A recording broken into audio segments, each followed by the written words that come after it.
So Fantastic Four First Steps is officially out in theaters right now, and we're going to be going over everything in the movie, from spoilers, all of those big moments in the movie, and also the post-credit scenes, which we definitely need to talk about. So if you haven't seen the movie, be sure to turn away right now, maybe come back later and join the discussion down in the comments. But to kick it off, we are thrown directly into this new universe being Earth 828. Where the Fantastic Four are already established 4 years into their career. We do kind of get a little B-roll footage of them kind of going over how they got their powers, which I thought was actually done quite nice. They kind of talk directly to the audience with this scene.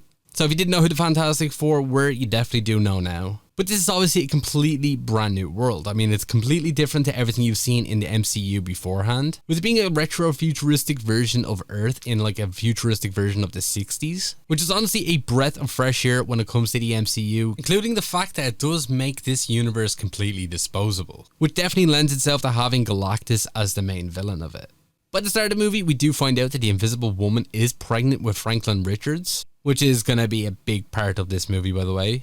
And they kind of brush over some of the previous villains that the Fantastic Four has taken down over their careers. Definitely some pretty cool ones that you will recognize if you've read the comics. As we do actually have Mole Man, the Wizard is mentioned, and we do even have a small little scene that actually confirms that John Malkovich has been scrapped from this movie and he was going to be playing Red Ghost.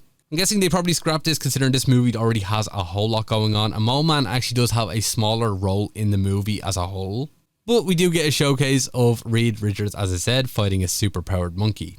And for you comic book fans, we do also have the established Future Foundation set up in Earth 828 as well, being this worldwide thing, where we do actually have a scene of the Invisible Woman doing a speech in front of all of the world leaders, and we do even get a close look at a desk that does say Latveria and nobody is sitting at it.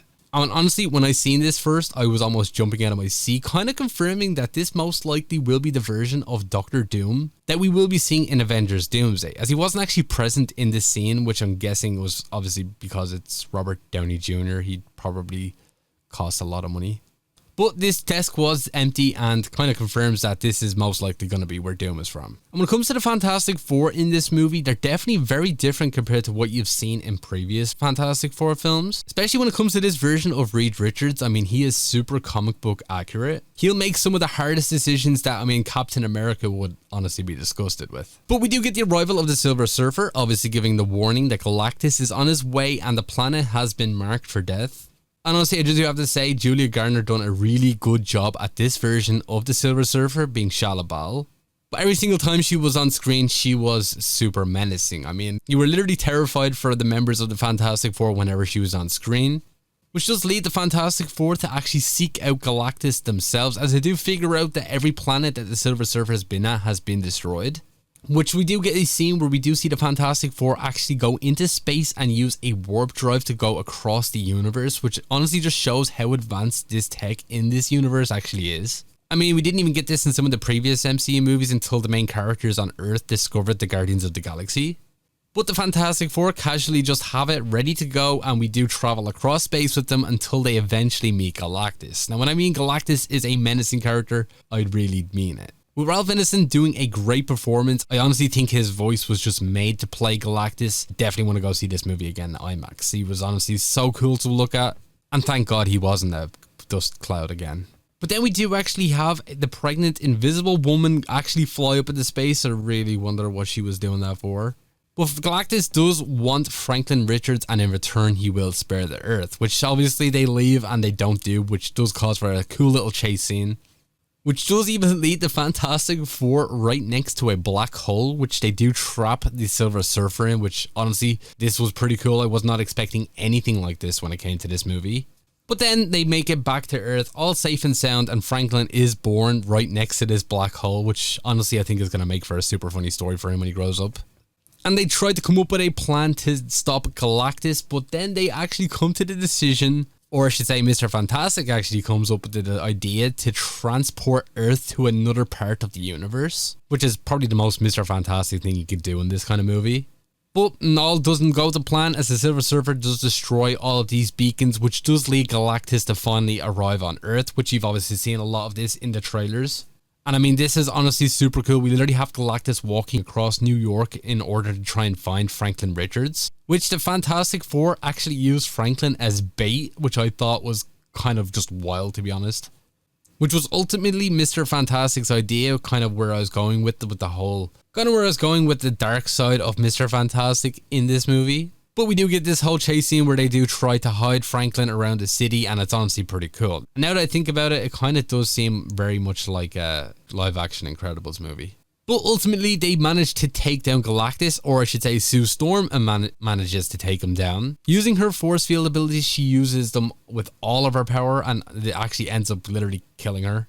By putting him into one of these beacons that was actually left standing in the middle of New York, which actually does transport Galactus to another side of the universe. Which doesn't confirm that he's dead, so he could easily return in a future movie, most likely Secret Wars, or a potential Fantastic Four sequel. And honestly, I didn't really know how to take this scene. I mean, we literally had the death of the Invisible Woman. Not the first time we've seen it on screen, but I honestly was not expecting it. I mean, we had her die by using all of her powers to push Galactus into an actual teleporter. Where ultimately then we actually have Franklin Richards finally show off that he does have the power cosmic and manages to bring her back to life. So yeah, it looks like Franklin Richards probably going to be the most overpowered character in the MCU at the moment. And probably will be super important when it comes to Doomsday and Secret Wars. But the Fantastic Four saved the day, the Earth is still intact. And honestly, I was half expecting Reed to accidentally transport Earth to the main MCU universe, which could easily pave the way for Doomsday and Secret Wars, but turns out that's obviously not the case. But jumping into those post-credit scenes, I mean, man, I was not expecting what exactly happened here, but then again, I kind of was. Considering we only have like one more main movie release before Doomsday, which is going to be Spider-Man Brand New Day, which releases in about a year's time. But we do skip ahead 4 years later after the events of the main movie, which we do have a slightly older version of Franklin Richards. And we have the Invisible Woman reading him a book in the Baxter building. And then she goes into another room looking to see if she can find him another book to read. And then she walks back into the room and the lens is like all blurry. And I was like, no way, they're gonna show him. And you can slightly see some green on the sofa. And we do hear some really intense music, and then you do look over at the sofa. We can see that Doctor Doom is sitting on the sofa wearing a green cape with a mask in his hand holding Franklin Richards. And we do know that this post-credit scene was actually made by the Russo brothers, so kind of confirms that this is going to be a part of Avengers Doomsday. But the part that let me down with this scene, I think, was the fact that he was kind of holding his mask very, very weirdly on this sofa. I mean, obviously they wanted to show off that it was actually Doctor Doom in this scene, but he was just sitting so unnaturally that it kind of took me out of it just a little bit. But all we can see in this scene is just a figure sitting on the sofa with his back turned with a green cape over the top of his head. So obviously this is Robert Downey Jr.'s version of Doctor Doom, who's going to be a big part of Avengers Doomsday. And my guess is he's probably going to lead directly into Doomsday, with maybe Doctor Doom actually taking Franklin, considering he knows about the power cosmic. But when it does actually come to the design of Doom, which we did see in this movie, it definitely did look like it fit the vibe of that universe, being that retro futuristic vibe, which I think did take me out of it. It kind of did look a little bit cheap and a little bit cheesy, but I'm guessing you probably will get some sort of armor upgrade or suit upgrade when it comes to the actual movie, which is going to be releasing in December of 2026. So we're going to have to wait a little bit of time to find out exactly what this scene is all about.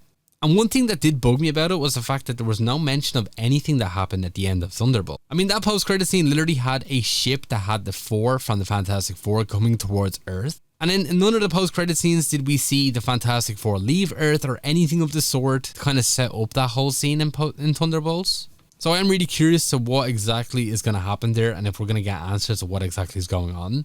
As far as we know, we don't really know that the Fantastic Four can even travel across the multiverse just yet. So we'll obviously have to wait and see. There's honestly so much time in between now and then. And the second post-credit scene, I'm honestly not too sure if I missed anything in it, but I think it could have easily been a cartoon showing that the Fantastic Four were leaving Earth and actually going in a ship. But it was kind of played out on a cartoon screen, as there was actually a Fantastic Four cartoon that exists in this universe. So I do wonder if they just didn't really want to film the scene of the Fantastic Four flying in their ship and potentially traveling to the MCU timeline. Or if this was just small little homage to the old cartoons of the Fantastic Four, which honestly I'm open to board. I'm going to have to go see this movie again to understand what that second post-credit scene, if it was literally just a homage to the old Fantastic Four cartoons, or if it was trying to set up something a little bit bigger. But those are all of the key points of Fantastic Four First Steps. What did you think about it? Be sure to let me know down in the comments. And be sure to like and follow for more Marvel content.